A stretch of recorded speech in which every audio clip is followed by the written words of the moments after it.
So the whole purpose of this conversation that we're about to have here is, where are we going? Where is training and learning going?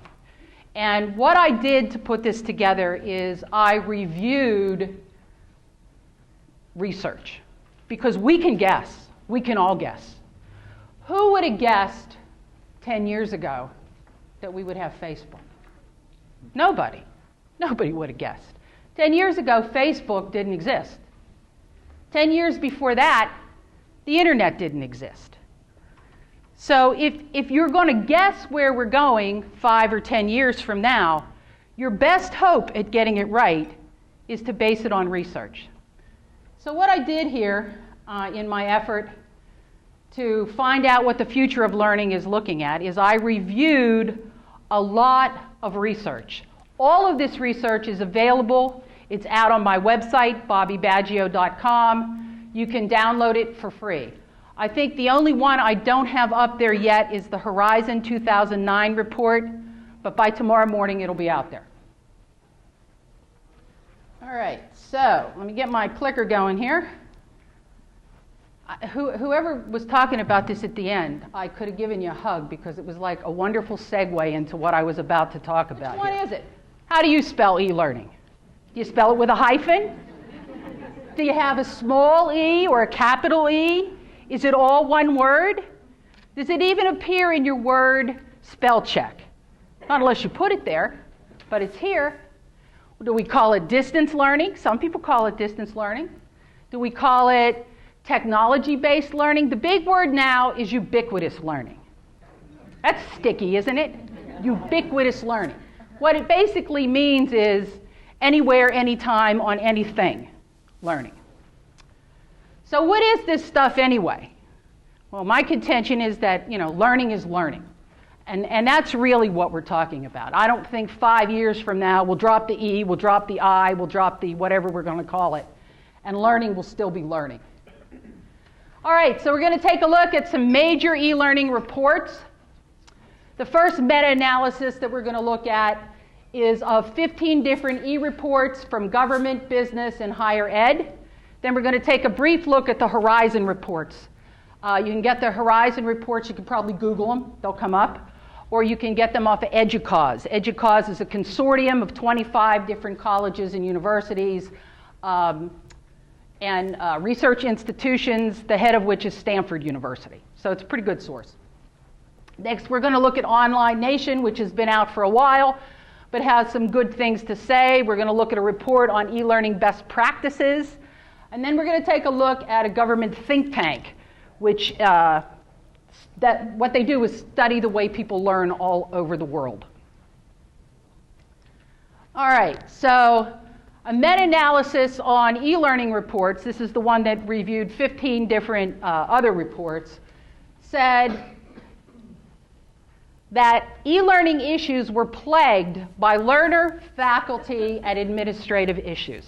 When I say faculty, I mean subject matter experts too, wherever your faculty comes from.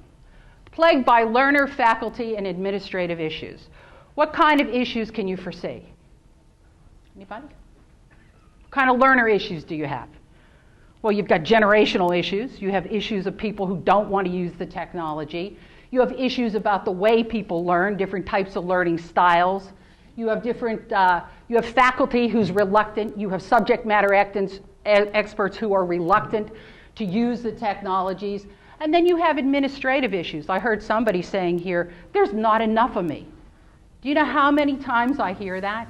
Oh, by the way, I'm director of training, I'm a product manager, I do this, I do this, I do this. There's only one of me. How can I get all of this stuff done? The importance and challenges of e-learning are omnipresent. They are not going away. E-learning is not going away. It's here to stay. Technology is here to stay. The question is how we use it. And they're everywhere. Higher education remains at the bottom of the scale when it comes to technology integration and adaptation. Higher ed loves it when I say that. But it's true. The gap is huge. The gap between what we know and what we do is huge. Higher ed, because of the structure, that it's coming out of is very, very reluctant to move. We're moving from promise to practice. I heard people talking about rapid e-learning. It's going to get more rapid and more rapid and more rapid. Corporations also still have a long way to go. We have a long way to go before we're really integrating technology and using it comfortably.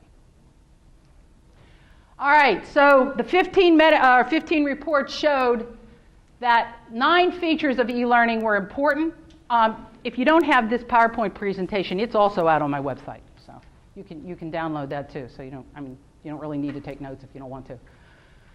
Anytime, anywhere learning. Anytime, anywhere learning is here. It's here to stay. E-learning makes it happen. It makes it possible. Cost effective. We have a global reach.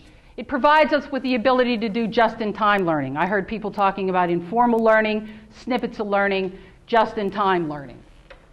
E-learning also allows us to personalize the learning experience for the learner.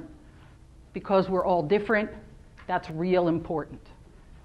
We went for generations and centuries thinking we could teach people. We could learn them. Well, we can't learn them. Only you can learn. I can't learn you. We can improve collaboration and interactivity. Everybody's hearing about this now, virtual communities, social presence on the web, and we're going to talk more about that later. But e-learning allows that to happen. That's a much different experience than a lecture experience. We can address learner diversity, learner-centered, and working and learning lines blur. And we're going to talk more about this later. But I had an interesting email. I had an interesting email from a colleague of mine whose wife works at a major hospital in Philadelphia. And his question to me is, do you think we're going to get into a lawsuit? And here's what was happening. The hospital had taken an initiative to put up 24 e-learning modules for their hourly workers. And they were requiring these people to take these 24 e-learning modules that were 20 to 30 minutes long each on their own time. And they were paying them for 4 hours. We're going to see an awful lot more of this. An awful lot more of this. I've done a lot of work with the pharma companies, with sales forces, and one of the things that I always hear from the salespeople when I get a chance to talk to the learner is, when do they want me to do this? When am I supposed to do this? On Saturday? On Sunday afternoon? They're not giving me any extra time. When we used to train at Arrowwood or we used to train wherever, you know, they gave me time off. I went there for 2 days. I went to the class and I got credit for it. Now they're not giving me any time off, but they still want me to do the training. We'll get into that a little bit more later. All right, and the 6 winning features of e-learning are, from the 15 reports, anytime, anywhere. It's cost effective. The ability to have the global reach. Just-in-time learning, which is what we talked a little bit about before. The fact that you can make BlackBerries part of your learning experience, although not my BlackBerry. My BlackBerry has a screen that's that big. That might be part of the reason that netbooks are so popular. Sales of netbooks have increased 300%. If you don't know what a netbook is, it's a little mini PC that's scaled down. They took the DVD player and some of the fun stuff out, and they're cheap. They're like $395. And they're a whole lot more visually friendly for people who, for anybody. My 19-year-old daughter can't see the screen on my BlackBerry, for goodness sakes. And they're just growing in popularity because they're a really good, viable alternative for delivery.